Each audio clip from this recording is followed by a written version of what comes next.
Assalamualaikum warahmatullahi wabarakatuh. Kembali lagi ke channel saya, Entok Medan Channel. Halo, apa kabar sahabat peternak entok seluruh Indonesia? Apa kabar semuanya? Agar channel ini semakin maju dan berkembang, jangan lupa di like, komen, dan subscribe video ini.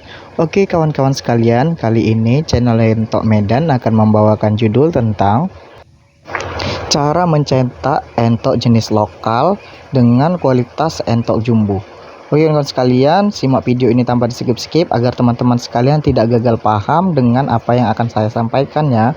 Oke, bagaimana cara saya untuk mencetak entok jenis lokal tapi kualitasnya tak kalah dengan entok jumbo. Kalau di area Medan itu entok jumbo sudah mulai masuk, tapi menurut pendapat saya masih kurang populer teman-teman sekalian, karena memang harganya itu termasuk di atas entok lokal, karena kan memang itu diternakan untuk hias juga. Tapi kalau untuk dikonsumsi, area Medan ini masih belum populer karena memang harganya masih tinggi teman-teman sekalian. Nah, saran saya untuk beternak entok ini, kita bisa membreeding entok jenis lokal tapi dengan kualitas yang bagus. Kita bisa menyilangkan entok ini dengan entok jumbo, tapi kalau saya ini karena kualitasnya sudah cukup lumayan besar, itu saya hanya beternaknya di jenis lokal saja dahulu teman-teman sekalian. Mungkin nanti akan saya datangkan entok jenis jumbo tapi hanya untuk disilangkan saja, atau hanya saya ambil pejantannya saja teman-teman sekalian untuk disilangkan dengan entok yang ada di kandang. Tujuannya untuk memperbaiki genetik entok yang ada di kandang, karena kan sekarang sudah besar, maka nanti akan jauh lebih besar teman-teman sekalian. Nah, karena saya mengambil pejantannya saja, biar entok jenis silangan jumbo dan lokal saya ini yang cukup besar ini nanti bisa dijual kilogram teman-teman sekalian, bukan tujuannya untuk hias-hias. Saya tidak ambil sepasang nanti. Nah, kita sekarang masuk ke pembahasan bagaimana cara saya mencetak entok jenis lokal ini tapi besar-besar. Kok banyak sekali di kolom komentar bertanya, "Bang, ini jenis entok jumbo ya? Ini jenis entok apa kok besar-besar sekali seperti entok jumbo?" Nah, teman-teman sekalian yang ada di channel Entok Medan ini entoknya jenis lokal semua teman-teman sekalian. Nah, kenapa bisa besar-besar seperti ini? Karena memang dari usia 1 minggu, 2 minggu sampai dengan dia 2 bulan itu sudah saya seleksi teman-teman sekalian, yang mana entok nanti dibesarkan untuk dijadikan indukan dan basor, dan yang mana entok jantan indukan ataupun basor nanti itu dibesarkan untuk pedaging. Jadi dari sini saja sudah bisa saya jelaskan teman-teman sekalian bahwasanya indukan ataupun dari usia 2 bulan 3 bulan itu sudah kelihatan, sudah saya seleksi mana untuk dijual pedaging dan mana untuk dijadikan indukan. Nah, untuk dijadikan indukan biasanya juga tidak saya beda-bedakan proses makannya ataupun campuran pakannya, itu tetap sama, tapi memang ya dari postur genetik saja kita bisa lihat, walaupun sama pakannya ya ada yang lebih besar, ada yang lebih kecil kawan-kawan sekalian. Jadi ya kita pilih lah yang besar-besar, walaupun indukannya besar, basornya juga besar, ya nanti anakannya pasti ada juga salah satu yang kecil karena biasanya kan mungkin kalah dalam proses makan.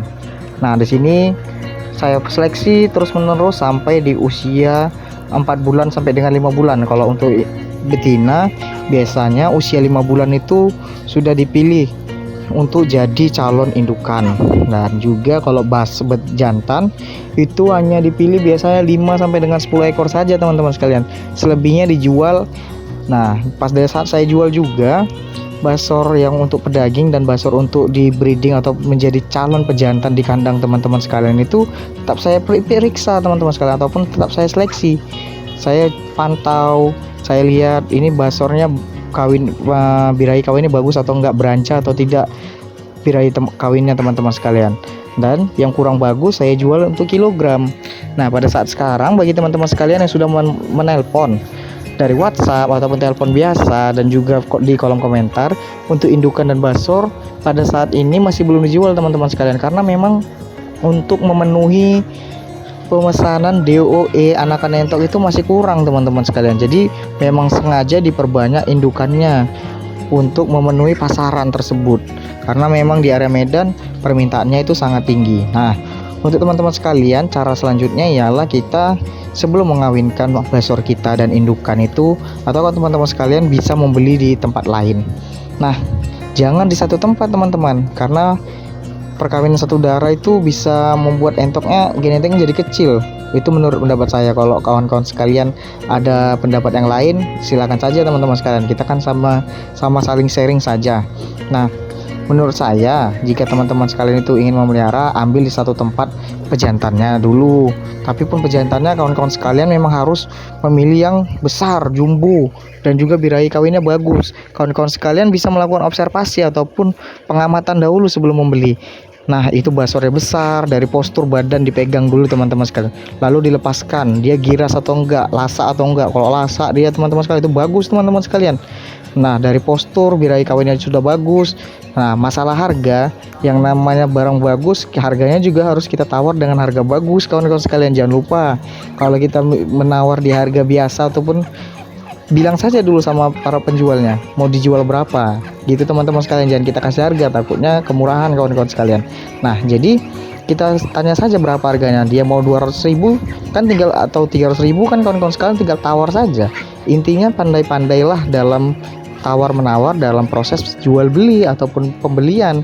Jual pun kita harus pandai menawar, beli pun kita harus pandai menawar teman-teman sekalian, yang mana harganya kira-kira masuklah untuk kita beli. Nah, untuk indukan kita wajib membeli di tempat yang lain juga. Tujuannya untuk mencegah inbreeding ataupun perkawinan satu darah. Nah, kawan-kawan sekalian membeli di satu tempat ataupun beda kampung boleh. Dan indukannya tadi kawan-kawan diwajibkan memilih juga sama dengan basor tadi. Kita lakukan observasi, kita lakukan pengamatan, kita timbang bila perlu indukan tersebut. Kita timbang, kita pegang postur badannya. Nah, dalam pemilihan indukan kita wajib melihat postur badannya itu bulat teman-teman sekalian. Kita pegang tuh bulat, dia dari bawah sampai ke sayap itu bulat, tidak ada tulang dia. Kalau tulang itu biasanya entoknya kurus. Nah, sudah bulat baru kita lihat itu postur badannya panjang, dari paruh sampai ke ekor belakang itu panjang badannya teman-teman sekalian. Dan juga kakinya itu ke atas itu wajib tinggi, tidak pendek. Ada dia model entok yang pendek kawan-kawan sekalian, kakinya pendek. Nah, jadi dari genetik tersebut kita bisa melihat indukan tersebut layak untuk kita pelihara. Nah, tak kalah penting lagi, kita wajib melihat paruhnya itu panjang teman-teman sekalian, jangan pendek. Kalau pendek biasanya sesuai yang sudah saya lihat ataupun berdasarkan pengalaman saya itu, kalau paruhnya pendek itu entoknya kecil ataupun biasa dibilang kuntetan lah kok di Medan nih. Kurang apa dia, kurang baiklah untuk diternakkan, karena genetiknya itu akan menurun ke anakannya. Walaupun indukannya tadi ada yang sudah paruhnya pendek, nanti ada beberapa ekor anakannya itu paruhnya pendek, bisa merusak genetik di kandang kita kawan-kawan. Lebih baik kita memilih yang aman-aman saja. Nah, setelah sudah selesai kita dalam proses pemilihan indukan dan basor yang tadi, jangan kita langsung jadikan satu kawan-kawan sekalian. Jangan kita jadikan satu untuk di breedingkan. Basornya dulu kita kurung. Nah, lalu kalau kawan-kawan sekalian memiliki kandang umbaran, indukannya diumbar dulu, basornya jangan dahulu. Nah, beri pakan dulu lebih kurang 1 minggu. Pakannya kalau menurut saya itu, kalau di kandang saya itu kan dedak padi dan insang lele. Kalau tempat kawan-kawan sekalian tidak ada insang lele, carilah ikan-ikan laut yang ada di pasar. Kalau di Jawa itu pasar, banyak sekali yang mesti bertanya, apa itu bang pajak? Pajak itu apa? Kok di Medan namanya pajak, kalau di Jawa itu namanya pasar. Nah, pajak kalau di Medan itu ya sama kayak di Jawa, pasar itu tempat jual beli, ada jual beli ikan, sayuran, segala macam lah yang ada di tempat itu. Nah, di situ kan kawan sekalian bisa bertanya di tukang-tukang ikan yang jual-jualan ikan, mau itu insang ikan laut, mau insang ikan air tawar, semuanya boleh. Nah, jadi kita rebus dulu, lalu kita campurkan dengan dedak padi yang kualitasnya paling buruk lah istilahnya, untuk mempercantik warna saja di tempat pakan itu. Nah, setelah itu teman-teman sekalian boleh untuk mencampurkan jagung-jagung bulat. Itu jagung bulat ini tidak perlu dicampurkan, langsung saja disebar di area kandang. Kita lempar aja di area kandang, sekiranya 5 genggam sehari ataupun 2 genggam juga sudah cukup. Nah, setelah 1 minggu baru kita satukan basor tadi dengan indukannya. Tujuannya agar basor tadi sudah terbiasa di kandang kita, sudah beradaptasi, dan juga indukannya sudah beradaptasi di kandang kita, teman-teman sekalian. Nah, untuk pemberian pakan tadi biar supaya badan entoknya tadi sudah mulai naik lagi timbangannya, sudah mulai rileks, pemulihannya juga sudah bagus, dan kita songkok basor tadi dengan indukan tujuannya untuk pengenalan indukan dan basor. Biasanya kalau indukan baru dan basor baru, indukannya itu stres, teman-teman sekalian, jika dikejar-kejar terus sama basor. Malah kadang ya, indukannya itu bisa terbang di area kandang kita, malah terbang dari kandang kita, lepas gitu. Jadi kan jadi urusan, teman-teman sekalian, kalau lepas, karena dia stres. Biasanya kan memang di kandang pemiliknya itu sebelumnya kita beli itu tidak ada yang terbang indukannya, tapi karena basor tadi masih baru pertama kali jumpa sama indukannya, nah stres, dia dikejar-kejar terus kan, stres malah terbang. Jadi yaitu tadi, kita buat proses pengenalan kalau memang indukannya tidak kita ambil dalam satu kandang. Ingat ya kawan-kawan sekalian, dalam satu kandang. Nah, kalau menurut saya cara ini sudah cukup bagus. Dan juga teman-teman sekalian, jika ingin membreeding ataupun peternak entok, biasakan basor kita beli lah paling sedikit perbandingan 1 ekor basor dan 5 ekor indukan, jangan kurang, supaya hasilnya juga maksimal. Kan tanggung kawan-kawan sekalian jika membeli 1 basor dan 2 ekor indukan saja.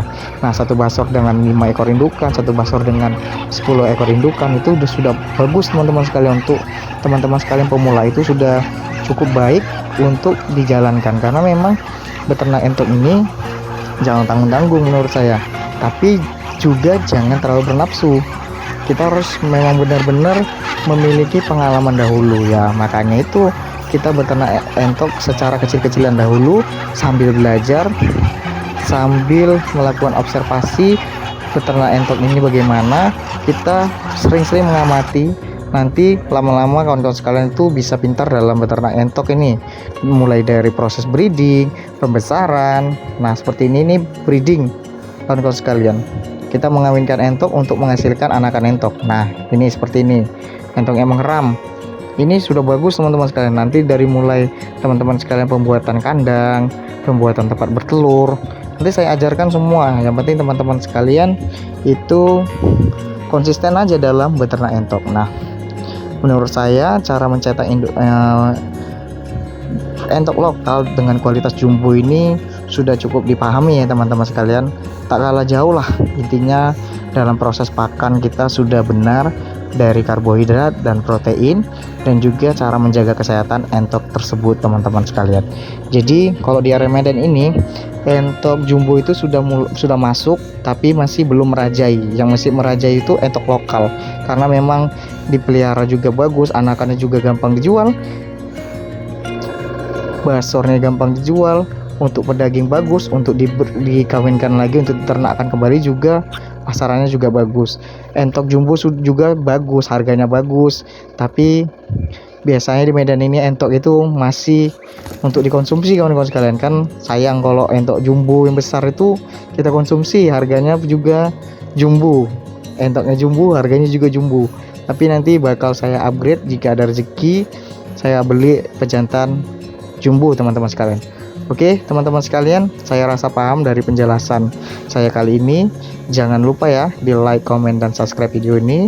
Sekian dulu ya teman-teman sekalian dari channel Entok Medan. Assalamualaikum warahmatullahi wabarakatuh.